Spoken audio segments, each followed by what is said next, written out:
सकारात्मक माणसं आपल्यापाशी कधी बी असा बसणाऱ्या बी माणसाची चांगल्या माणसापाशीच बसा जेणेकरून चांगले विचार येतील त्याच्यापासून निगेटिव्ह व्यक्तीपेशी आपण थांबायचं नाही आणि त्याला बी आपल्यापाशी थांबवून द्यायचं नाही। बरोबर आहे। तो स्वतःसाठी बी धोकादायक आहे आणि आपल्यासाठी बी धोकादायक। नमस्कार प्रेक्षकांनो, शोध वार्ता परिवारात आपले स्वागत आहे। आज रोजी वाढती बेरोजगारी तोंड वर काढून आहे हे जरी मान्य असेल तरी ज्या युवकांना रोजगाराची संधी शोधायची आहे ते कुठल्याही स्वरूपात रोजगाराची संधी शोधतात आणि आपल्या आयुष्याचं सार्थक करून घेतात। वडोणी तालुक्यातील मूळचे पिंपरखेडचे असलेले व सध्या वर्तमानात वडोणी शहरात राहत असणारे राम निपटे या युवकानं एक रोजगाराची संधी शोधली आणि त्यांनी स्वतःचं आर्थिक सदन होण्याचा मार्ग मोकळा केला। आज लग्न समारंभ असेल, वाढदिवस असेल, अखंड हरिनाम सप्ताहाची सांगता असेल किंवा जिथं जेवणाचे मोठमोठे प्रोग्राम असतील तिथं चपात्या असतील किंवा भाकरी असतील याचं खूप मोठ्या प्रमाणावर तयार करण्याचं काम चालतं। बायांनी तयार करून त्याला लागणारा वेळ, होणारा खर्च जर पाहता तर या राम निपटे युवकाने अशी एक मशीन आणली आहे जी मशीन तुम्हाला घंट्यात शेकडो चपात्या देणार आहे, ज्यामधून त्यांना स्वतःचा रोजगार निर्माण केला आहे। मग हे राम निपटे या मशीनमधून चपाती, भाकरी, पुरी किंवा आणखीन कोणकोणते पदार्थ तयार करतात, ह्यांचे रेट कसे आहेत आणि महाराष्ट्रात कुठं कुठं सेवा देऊ शकतात आज आपण पाहणार आहोत। आणि या युवकाचा व्यवसायाकडे पाहण्याचा दृष्टिकोन कसा आहे आज आपण पाहणार आहोत। राम सर, शोध वार्ता परिवारात आपलं स्वागत आहे। महाराष्ट्रातील जी युवक आहेत, जे प्रेक्षक आहेत, त्यांना तुमचा परिचय सांगा। मी निपटे राम सर्जेराव, राहणार पिंपरखेड, तालुका वडोणी, जिल्हा बीड येथील रहिवासी आहे।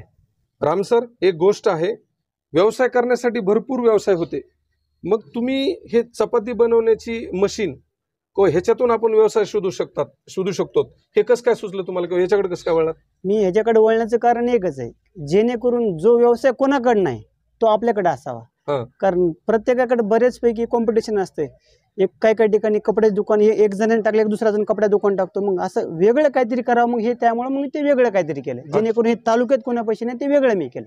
आता तुमचे लग्न, वाढदिवस, अखंड हरिनाम सप्ताह, वास्तुशांती, जे बी मोठे कार्यक्रम असतील, तुम्ही फक्त मला ऑर्डर द्यायची, माझी मशीन तिथे येऊन तुम्हाला चपात्या पुरी बनवून देईल। अच्छा, आता ही जी मशीन आहे एका घंट्यात किती चपात्या बनवते? एका तासाला 600 चपात्या बनवते। एका तासाला 600? एका तासाला 600 चपात्या ही मशीन बनवते। आणि भाकरी नाही, पण पुऱ्या तर त्याच्यापेक्षा मला एक 900 पुरी तयार होते।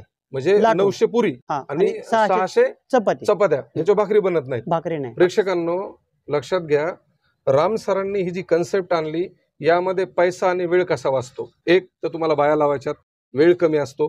या मशीन मध्ये 3 गॅस आहेत, या जागेवर तुम्ही जर उंडा टाकला इथं प्रेस होणार, त्याची चपाती तयार होणार, इथं प्रेस होऊन खाली 3 कन्व्हेयरच्या माध्यमातून 3 तव्यावर जाईल आणि बाजून फायनल प्रोडक्ट इथून येईल।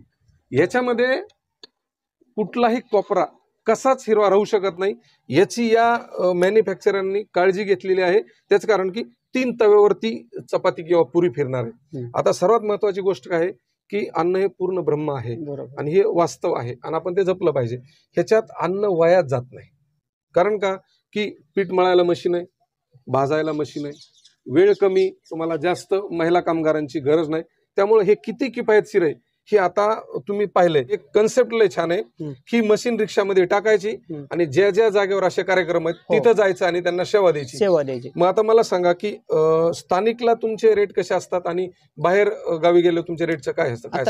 हा विषय तुम्हाला साहेब पत्रकार बंधू असं सांगतो की हा जे समजा माझ्या गावची लोकसंख्या मी 2000 झाली, तर तिथं आपलं बायाला मिनिमम 7 ते 8 बाया लागतील आपल्याला एवढ्या मोठ्या चपात्या बनवायला।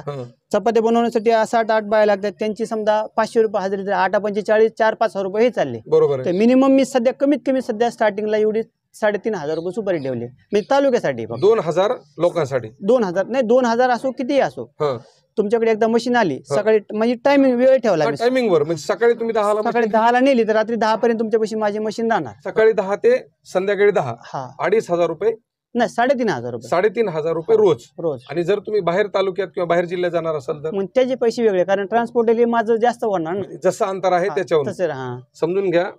सोपी कन्सेप्ट आहे हा जी फिरता व्यवसाय आहे ना, मी सांगितलं ना तुम्हाला सुरुवातीला की व्यवसायाची संधी शोधता आली पाहिजे। आजची गरज आहे त्या कार्यक्रमाला असणारी लोकसंख्या आणि त्यांना लागणाऱ्या चपाती किंवा पुऱ्या ह्याची जर गरज पाहता राम सरांनी एवढं डोकं लावलंय की जर स्थानिकला वडवणी शहरामध्ये की वडवणी तालुक्यात तर सोडा की बाहेर तालुक्यात सुद्धा जातात किंवा बाहेर जिल्ह्यात सुद्धा तुम्ही जर स्थानिकला जर तुम्ही मशीन न्याल तर सकाळी 10 ते संध्याकाळी 10 3,500 रुपये चार्ज आहेत. जर तुम्ही बाहेर घेऊन जाल तर तुमचं अंतर किती त्यावर अवलंबून आहे की त्याचे चार्ज किती असतील. त्यासाठी राम सरांचा नंबर स्क्रीनवर दिलाय, डिस्क्रिप्शन मध्ये दिलाय, त्यात तुम्हाला फोन करायचा आहे आणि त्याविषयी चर्चा करायचीच. आपल्याला हे बघायचंय की तुम्ही पीठ कसं मळतात, ह्याच्यात कसं टाकतात, एकदा सविस्तर सांगायचंय. आता इथे अगोदर पीठ टाकायचं. पीठ आणि आपल्याकडे समजा जे पीठामध्ये काय काय टाकायचं? पीठ टाकायचं, त्याच्यात ऑइल टाकायचं. ऑइल म्हणजे तेल आहे. तेल मी शेंगदाण्याचे तेल आणलेले. मी मला डेमोसाठी मी मुद्दाम स्पेशल शेंगदाण्याचे तेल आणलेले. शेंगदाण्याचे तेल, त्याच्यावर आपल्या चवीनुसार आपल्या मीठ टाकायचं. मग आपल्याला जसा उंडा पाहिजे तसा उंडा करायचा. उंडा तयार झाल्यानंतर त्याला उचलायची गरज नाही, ते ऑटोमॅटिकली असं पडतं. जेणेकरून खाली ट्रे काहीतरी लावायचा, त्याच्या ट्रे मध्ये उंडा पडणार. उंडा पडला तर मग हा इथं उंडा टाकायचा. छोटे छोटे तुकडे नाही, उंडा जेवढा तसाच इथं टाकायचा. ह्याच्या आतमध्ये हा रोल आहे. हा रोल इकडे ओढतोय त्याला ऑटोमॅटिक. ह्या साईडला ओढला की इथं हा सेन्सर आहे. सेन्सर काय काम करतं? सेन्सर ते काम करतं की जे आपल्याला जी साईज चपातीची जाड पाहिजे, जेवढी जाड पाहिजे, पातळ पाहिजे, पुरी पाहिजे, ते सेन्सर ते सेटिंग आहे. ही सेटिंग आहे आणि हे त्याचं ब्लेड आहे. ते त्याचं कटिंग करण्याचं हे ब्लेड काम करते आणि ही सेटिंग आहे. 99% चपाती फुगूनच येणार. क्या बात. हा, कच्ची नाही. कच्चीचा तर विषयच नाही सर. 3 वेळेस चपाती त्याच्यात भाजल्यामुळे कच्चीचा विषयच नाही. हे सेन्सर एवढं काम करतं. ते सेन्सर आहे ते. पहा प्रेक्षकांनो, किती सोपी कन्सेप्ट. इथं जर तुम्ही सेटिंग केली आणि एकदा जर इथं चपाती फुगून पहिली आली तर शेवटपर्यंत तुम्ही हजारो चपात्या काढा, सगळ्या फुगून येणार. म्हणजे आपण इथं आता उंडा तयार केला, याच्यात टाकला, यातून छोटे छोटे उंडे तयार झाले, कट होणार. आता पुढे हे झालं तर इथं हा जो आपण घरी जो आपण सोप्या भाषेत तुम्हाला हा तवा आहे. हा तवा दाखवा. हा तवा. तर इथं उंडा ठेवायचा, जागेवर उंडा टाकायचा. फक्त उंडा ठेवायचा. असं आपण फक्त एवढं प्रेस करायचा की माझा ऑपरेटर मी ठेवले तर असं प्रेस करणार. त्याला पीठ लावायचं. उंडा मग ह्याला हिटिंग असते, ह्याला टेम्परेचर असते, ते गरम होतं. हे गरम झालं तर मग हे लाटून येते. हा कन्व्हेअर आहे, हा बेल्ट. ह्याला सिंगल फेज लाईट लागते. लाईटची बी जास्त गुंजाईश नाही. सिंगल फेज लाईट वर चालते फक्त. म्हणजे लाईट बी जास्त लागत नाही. लाईट मिनिमम तुम्हाला जास्तीत जास्त 2000 लोकांचा स्वयंपाक जर बनवायची म्हणजे ते 50 रुपयाच्या लाईट मध्ये तुमचं काम आहे. 2000 लोकांचा स्वयंपाक 50 रुपयाच्या लाईट मध्ये. म्हणजे शासनाची सुद्धा याच्यामध्ये बचत आहे. लक्षात घ्या, 2000 लोकांच्या स्वयंपाकाला जे चपात्या पुरे लागणार आहेत का, फक्त 50 रुपयाच्या लाईट मध्ये हे चपात्या करून देणार आहे. मग बचत बघा, म्हणजे राम निपटे साहेबांची बचत आहे आणि ज्यांच्याकडे मशीन न्यायची त्यांची सुद्धा बचत आहे. पुढची प्रोसेस. आणि पुढची प्रोसेस हा त्याचा कन्व्हेअर आहे. हा कन्व्हेअर फिरतो. फिरल्याच्या नंतर इथं पहिल्यांदा चपाती मिनिमम थोडी कच्ची भाजते. कच्ची भाजल्यानंतर हा इथं सेकंड आहे. हे दाखवा. हे आता हा सेकंड कन्व्हेअर आहे. वरून ज्यावेळेस चपाती त्यावेळेस इथून पडते, इथं पडते, खालच्या तव्यावर. हा इथं पडते, इथं ह्या तव्यावरती पडते. इथून नंतर इथं पडते, इथून पडल्याच्या नंतर इथं येते. अच्छा. इथं दोनदा भाजते, तिसऱ्यांदा भाजून बाहेर पडते. ते म्हणजे अशी फिरत फिरत 3 तव्यावरून भाजून बाहेर जाते. 3 तव्यावरून भाजून बाहेर. क्या बात आहे. कच्चा राहायचा तर विषयच नाही. ही जी ऑपरेट करण्यासाठी जी कामगार लागतात, त्याला कामगार किती लागतात? जिथं तुम्हाला 5-7 बाया लागत होत्या तिथं एक माझा कामगार काम करणार. एकच कामगार काम करणार. आता मला सांगा की बायांनी बनवलेली चपाती आणि मशीनवर बनवलेली चपाती यामध्ये चवीला काही फरक? आता ही जी आपली जी चव आहे, घरची जी चव आहे त्याच्यापेक्षा मला तर वाटतं थोडीशी जास्त चवी राहणार, त्याच्यापेक्षा अधिक चवीला राहणार. अच्छा. म्हणजे कारण आपली घरची चपाती 2दा भाजते आणि ही चपाती 3दा भाजते. राईट. आणि ह्याला विशेष म्हणजे ते सेन्सर असल्यामुळे तिथे एक जी सेटिंग आहे. आता घरची चपाती कधी मोठी असते, कधी छोटी असते, कारण ते अंदाज असतो. बरोबर आहे. ह्याच्यात तसं नाही ना, ही सगळी टेक्नॉलॉजी ना. बरोबर आहे. टेक्नॉलॉजी आपण जे सेट करणार ते ऑपरेट करणार. त्यामुळे त्याच्यात तुमचं करपण्याचं किंवा कच्चं राहण्याचं ह्याच्यात काही विषयच नाही. आता ही जी चपाती आकारानं आणि जाडीला सगळे गुण सेमच येणार. एकदम आपल्या गाडीचं जे चाक असतं जसं ते एकदम परफेक्ट गोल असतं, त्याच प्रकारे हे गोल येणार. ह्याच्यामध्ये कुठल्याही प्रकारचं असं म्हणजे त्रिकोण येणार नाही किंवा काही नाही. एकदम गोल. सगळ्या चपात्या सगळ्या सारख्याच. आता हा व्यवसाय उभा केला तुम्ही, हा फिरता व्यवसाय. ह्या व्यवसायासाठी गुंतवणूक किती केली तुम्ही? आता मी गुंतवणूक 6 लाख रुपये केली. 6 लाख रुपये. 6 लाखात हा व्यवसाय सुरू झाला.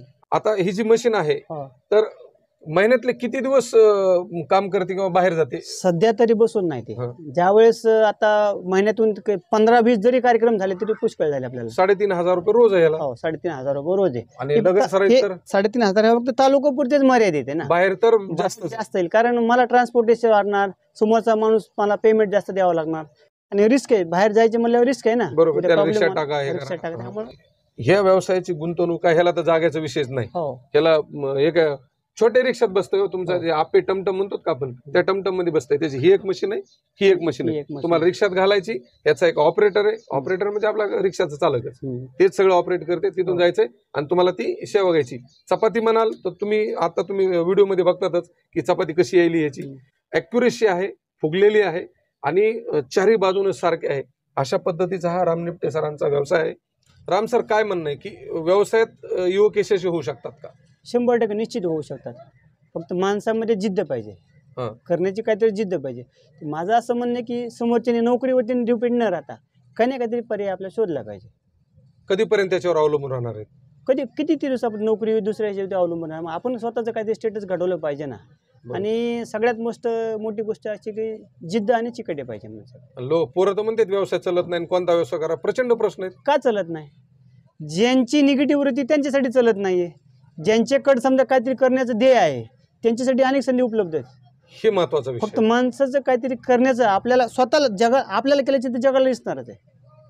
आपल्याला काहीतरी स्वतःला करून दाखवायचंय, मग ऑटोमॅटिक जगाला दिसतंय. मी मगवा बोलताना तुम्हाला सांगितलंय की व्यवसायाच्या संधी जर शोधायच्या असतील तुम्हाला तर अनेक आहेत.